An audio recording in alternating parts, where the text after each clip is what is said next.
Oo, siguro yung nangyari sa amin, siguro lesson learned din 'to, eh, 'di ba?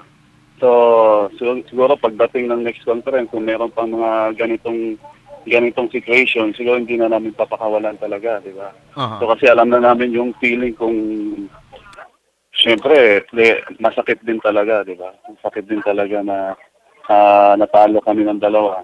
So, well, kasama sa laro 'yan.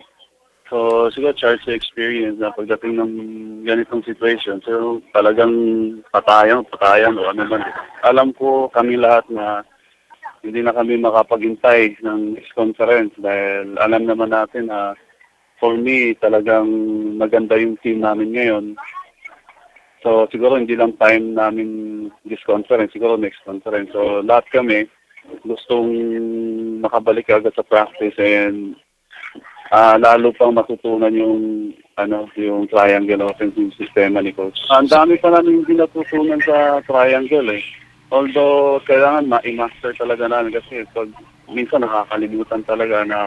So, ano naman yun eh, talagang ganun eh kasi bago pa yung sistema. Hindi Mm. naman basta-basta natutunan kagad. Oh, So, anong bet mo na maglaban sa finals? wala na akong pakialam, bahala sila.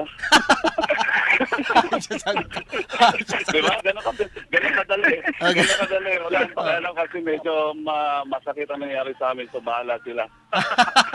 Oh, sige. Mag-relax muna kami. Oh, sige James, relax ka na Diba? dyan sa Negros. Pasalubong namin strawberry tsaka durian Sige. ni Roger, ha? Ha? Sige. Oh, okay. Okay. Okay, Sige, salamat. Thank you. Thank you, James. Thank you, Sige. James.